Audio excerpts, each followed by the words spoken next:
Olá, sejam todos bem-vindos, a paz do Senhor a todos. Eu quero, nesta oportunidade, trazer uma breve reflexão sobre um dos personagens mais conhecidos das Escrituras, que foi o rei Salomão. O paradoxo da vida de Salomão é frequentemente discutido por teólogos e estudiosos bíblicos, especialmente porque ele representa um exemplo intrigante da complexidade humana, mesmo diante da graça e dos dons divinos. Por que isso? Porque nós observamos que Salomão ele foi um homem que, quando ele começou na presença do Senhor, ele começou muito bem, né? Ele começou sendo um homem temente, um homem que buscou a Deus, fez milhares de ofertas a Deus, pediu sabedoria a Deus. Contudo, no desenrolar da vida de Salomão, nós percebemos que no final da sua vida, ele se tornou completamente diferente daquilo que ele foi no início do seu reinado, no início do seu, ou seja, da sua comunhão com Deus, quando ele se torna rei em Israel. Então, eu quero trazer aqui algumas questões importantes sobre como a gente pode compreender, como a gente pode tentar entender o que aconteceu com Salomão. Um homem que começou muito bem, mas biblicamente termina muito mal. Quando a gente vai lá no livro de Reis, depois da sua morte, vai acontecer o cisma, né, a separação das tribos, e a Bíblia vai dizer que Salomão ele construiu templos para as mulheres com as quais ele havia se casado, e a Bíblia apresenta que ele morreu de uma forma muito difícil. Então, a primeira coisa que nós aprendemos com a vida de Salomão é que a sabedoria não garante obediência espiritual. O rei Salomão ele foi abençoado por Deus com sabedoria incomparável. 1 Reis 13:12 vai narrar essa questão de Salomão, né? Inicia seu relacionamento com Deus, o seu reinado, e ele pede: Senhor, me dá sabedoria para mim saber entrar e sair durante esse povo. Mas a sabedoria em si não é suficiente para garantir a fidelidade espiritual. Muitos estudiosos veem na vida de Salomão, né, em sua vida, um alerta que os dons de Deus, incluindo a sabedoria, prosperidade e poder, devem ser acompanhados por uma vida de contínua dependência e obediência a Deus. Então não adianta receber muita sabedoria se essa sabedoria ela não for aplicada a uma vida de humildade, uma vida de dependência e de obediência a Deus. Então, primeiro ponto, a sabedoria não garante obediência espiritual. E isso é um fato e nós podemos observar isso na vida de Salomão.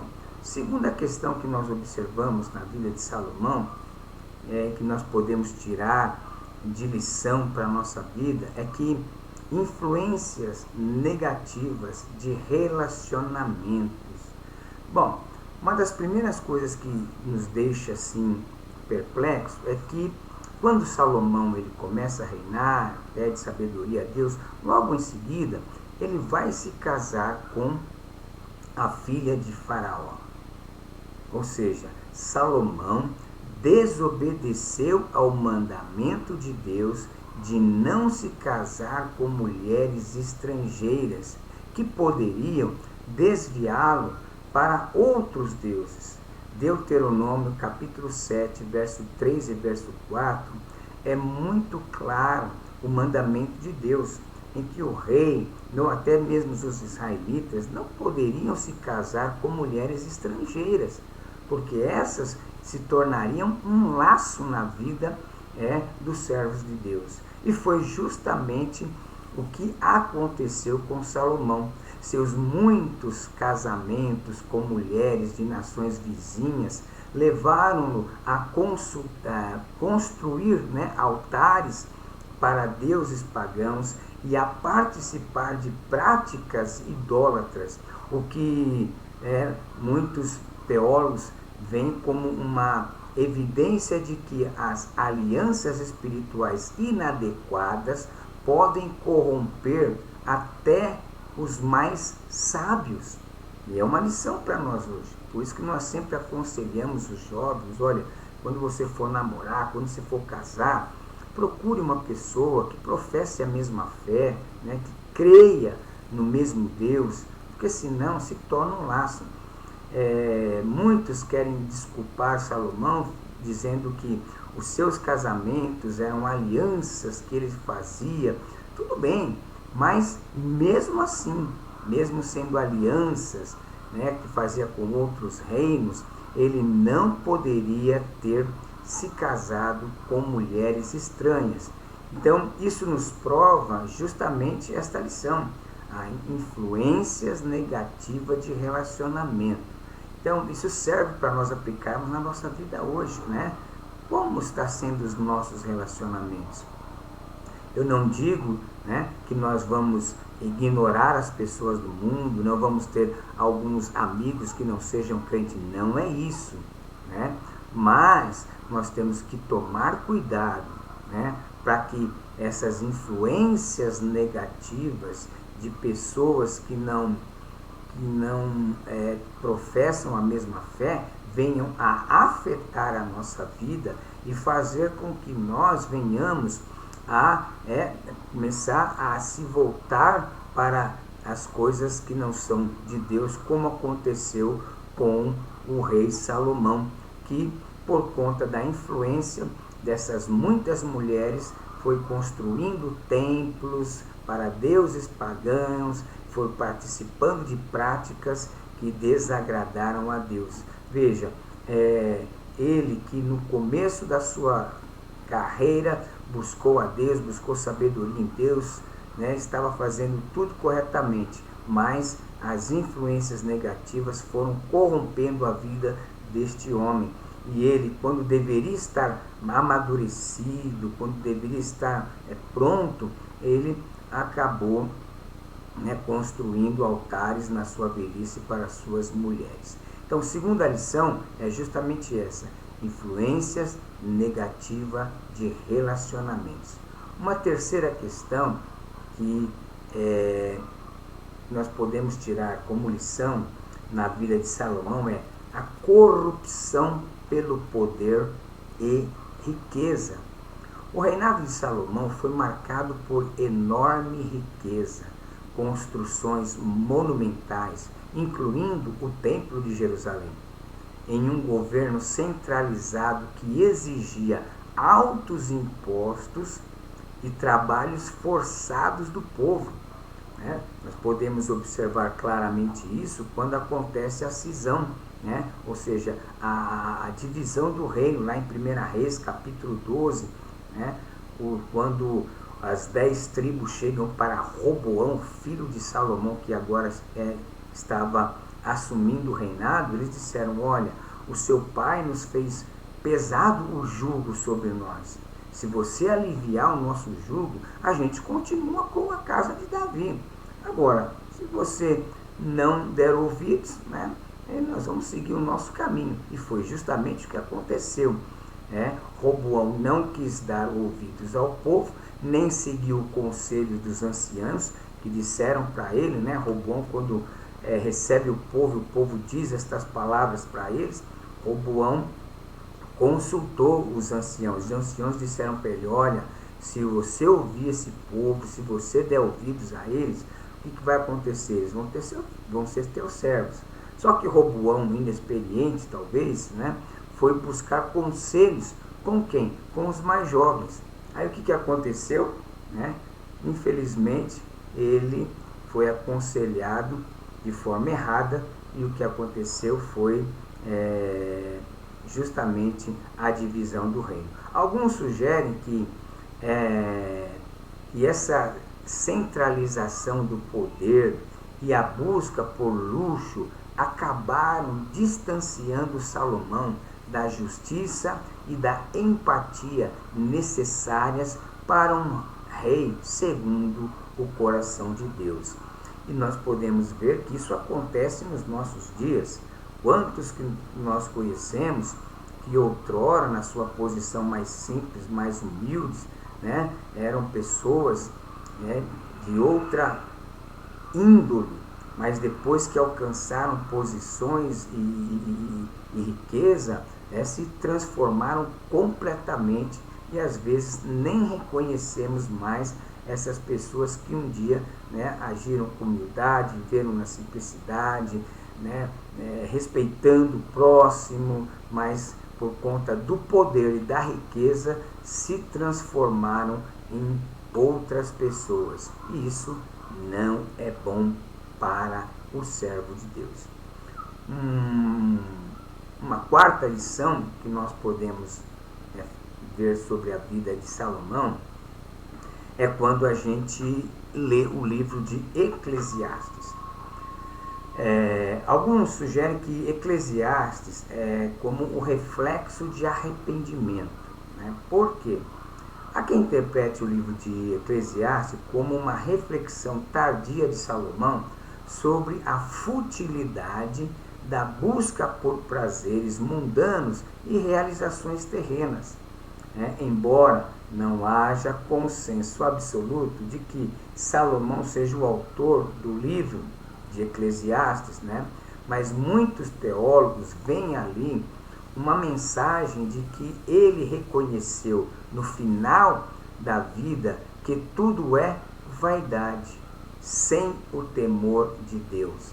Então, é interessante que no livro de Eclesiastes, às vezes eu digo que é um livro um dos mais pessimistas que nós temos na Bíblia, porque ali, olha, ele diz, tudo é vaidade, trabalhar demais é vaidade, riqueza demais é vaidade, tudo é vaidade. E quando ele vai terminar o livro, no capítulo 12, ali pelo verso 11, 12, 13, ele fala assim, a única coisa que se deve fazer é tema a Deus, ou seja, o temor a Deus, como o princípio realmente da sabedoria. Então nós observamos que pode até ser, essa questão de o livro de Eclesiastes ser um grito de arrependimento de Salomão, que quando chega na sua velhice, porque Salomão escreveu Cantares de Salomão na sua juventude, quando ele estava apaixonado pela Sulamita.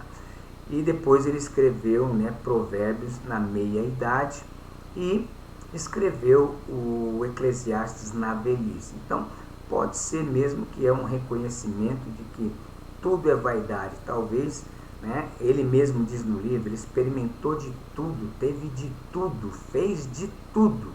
E no fim, ele reconheceu que tudo isso é vaidade. E aí nós tivemos uma lição importante.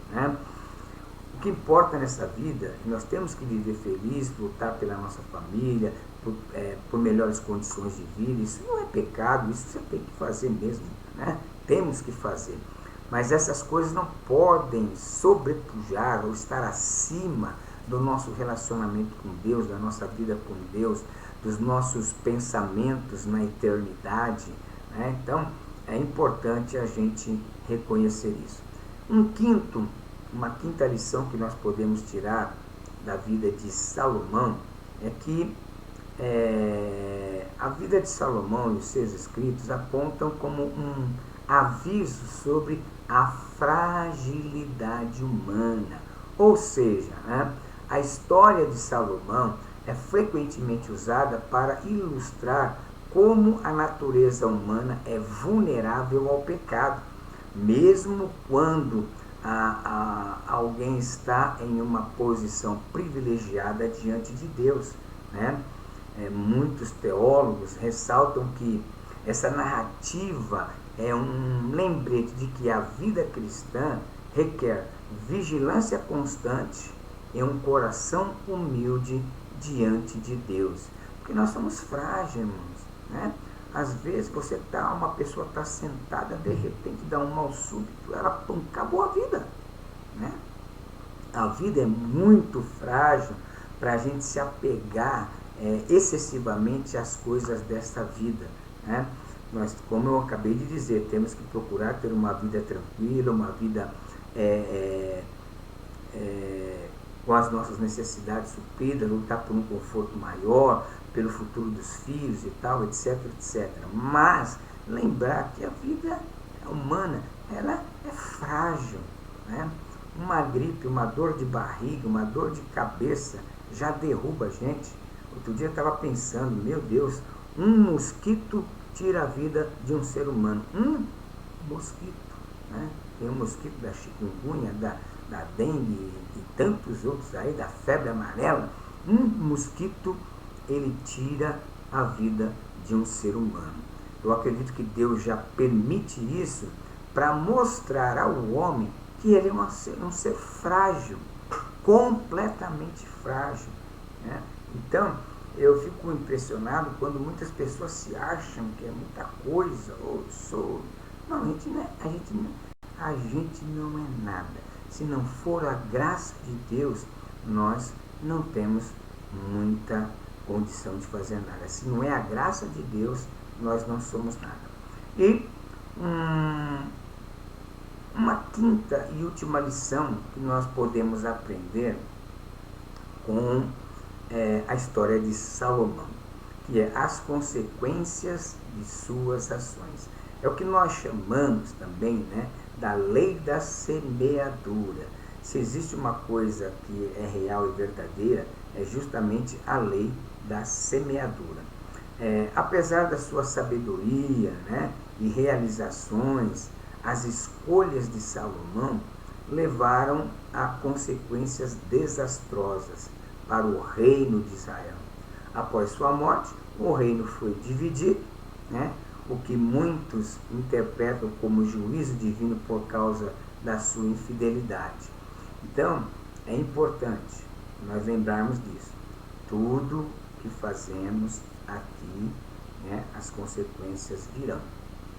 E para nós cristãos que cremos na palavra de Deus, a questão das consequências, né, das nossas ações, elas vão muito além de colher aqui e agora, né, o que fazemos, o que plantamos. Mas no nosso caso, não somente aqui nós recebemos aquilo que plantamos, mas aquilo que plantamos hoje pode refletir também na eternidade. Então, que nós venhamos a sempre pensar nisso, né?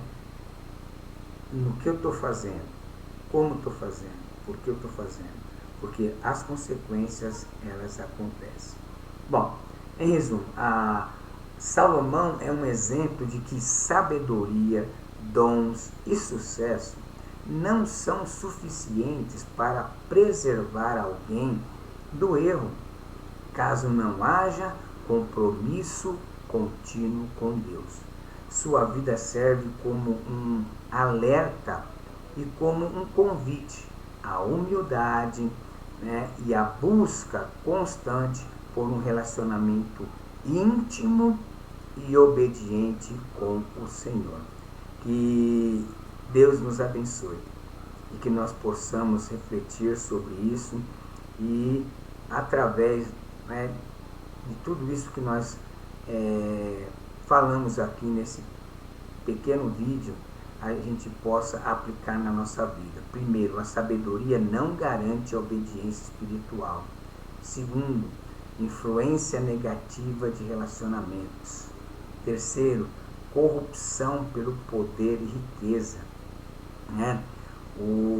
A importância do arrependimento, né? A reflexão de arrependimento. Tudo nesta vida é vaidade, tá?